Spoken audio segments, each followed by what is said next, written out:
નમસ્કાર દર્શક મિત્રો, આપ નિહાળ રહ્યા છો સાઈ ગ્રુપ મીડિયા હાઉસ દ્વારા સંચાલિત નવસારી લાઈવ અને ઝટપટ ન્યૂઝ. સ્વસ્થ ગુજરાત, મેદસ્વીતા મુક્ત ગુજરાત. નવસારી જિલ્લો નવસારીના લુન્સીકુઈ ગ્રાઉન્ડ ખાતે સ્વસ્થ ગુજરાત, મેદસ્વીતા મુક્ત ગુજરાતના સંકલ્પ સાથે ભવ્ય યોગ શિબિર યોજાયો.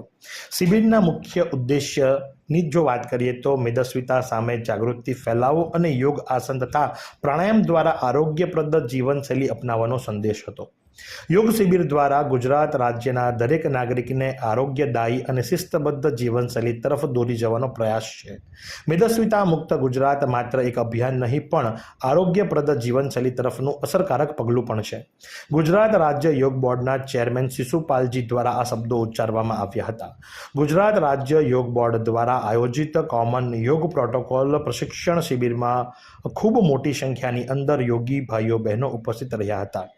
ગુજરાત રાજ્ય યોગ બોર્ડ દ્વારા નવસારી શહેરના લુન્સીકુઈ ગ્રાઉન્ડ ખાતે સ્વસ્થ ગુજરાત, મેદસ્વીતા મુક્ત ગુજરાત અભિયાન અંતર્ગત આજરોજ પ્રાચીન ભારતીય પરંપરા દ્વારા માનવજાતને અપાયેલી એક અમૂલ્ય ભેટ એવી યોગ વિદ્યાને વિશ્વ ફલક ઉપર લાવવા તથા માનવજાતને આરોગ્ય, સુખાકારી અને માનવતા તરફ દોરવાના ઉમદા હેતુથી IDY કાઉન્ટડાઉનના ભાગરૂપે એક કોમન યોગ પ્રોટોકોલ તાલીમ શિબિર યોજાઈ હતી. આ યોગ શિબિરમાં નવસારી શહેરીજનો સ્વસ્થ, સુખાકારી યોગ પ્રત્યે જાગૃતિ આવે એ આશયથી મોટી સંખ્યામાં લોકોએ પણ ભાગ લીધો હતો.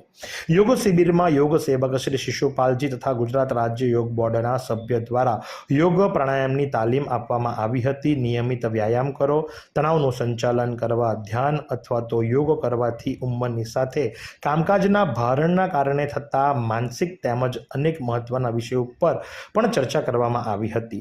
તમામને માર્ગદર્શન આપવામાં આવ્યું હતું. આ ઉપરાંત ગુજરાત રાજ્ય યોગ બોર્ડના ચેરમેન શિશુપાલજીએ વ્યસ્ત જીવનશૈલી વચ્ચે લોકોમાં સ્વાસ્થ્ય પ્રત્યે જાગૃતતા લાવી શકાય એ માટે સૌ કોઈને નિયમિત યોગ કરવાની હિમાયત કરી તથા હાઇપરટેન્શન, મેદસ્વીતા તેમજ વિવિધ પ્રકારના આહારમાંથી મળતા તત્વો વિશે ચર્ચા કરી સ્ફૂર્તિમય જીવન તરફ પ્રયાણ કરવા માટે સૌ કોઈને પ્રોત્સાહિત પણ કર્યા હતા. આ પ્રસંગે તેઓ શું જણાવી રહ્યા છે, ચાલો આપણે સાંભળીએ. સ્વસ્થ ગુજરાત, મેદસ્વીતા મુક્ત ગુજરાતના અભિયાનના તહેત આજે નવસારીમાં ખૂબ મોટી સંખ્યામાં એક યોગ શિબિરનું આયોજન થયું છે. કે મોટાપતિ મુક્ત કેવી રીતે બનીએ. ગુજરાત રાજ્ય સરકારે, ગુજરાત રાજ્યના મુખ્યમંત્રી આહ્વાન કર્યું છે કે ગુજરાતને મોટાપતિ મુક્ત બનાવવાનું છે અને ગુજરાત રાજ્ય યોગ બોર્ડે આ અભિયાન આખા ગુજરાતમાં ચલાવ્યું છે. તો આજે નવસારી જિલ્લામાં પણ ખૂબ મોટી સંખ્યામાં લોકો જોડાયા છે. અમારું સંકલ્પ છે કે 21 જૂનથી પહેલા અમે ગુજરાતના સમસ્ત જિલ્લાઓમાં યોગ શિબિરોના માધ્યમથી 10 લાખથી વધુ લોકોનું વજન ઓછું કરીશું. બધાને યોગ સાથે જોડીશું. સાથે સાથે કોમન યોગા પ્રોટોકોલ 21 જૂન આવે છે, એમની પણ અમે ટ્રેનિંગ કરાવીએ છીએ. આપણા ચેનલના માધ્યમથી હું સમસ્ત ગુજરાતની જનતાને આહ્વાન કરવા માંગુ છું કે આવો આપણે બધા સાથે મળીને યોગી બનીએ, નિરોગી બનીએ, સમાજ માટે સહયોગી અને રાષ્ટ્ર માટે ઉપયોગી બનીએ. નમસ્કાર, હું ગાયત્રી તરાટી, ગુજરાત રાજ્ય યોગ બોર્ડ નવસારી જિલ્લા યોગ કોર્ડિનેટર.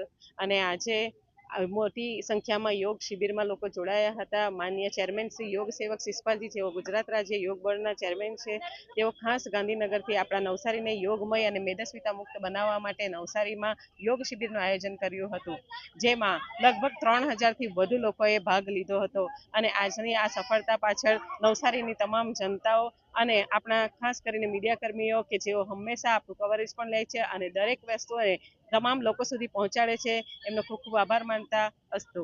તો આ યોગ શિબિરની અંદર નવસારીના પ્રાંત અધિકારી ડૉક્ટર જનમ ઠાકોર, નાયબ જિલ્લા વિકાસ અધિકારી શ્રી S ચાવડા અને નવસારીના મોટી સંખ્યાના શહેરીજનોએ ભાગ લીધો હતો. તો આજ પ્રમાણે આવા અવનવા સમાચારો માટે આપ નિહાળતા રહો નવસારી લાઈવ અને ઝટપટ ન્યૂઝ.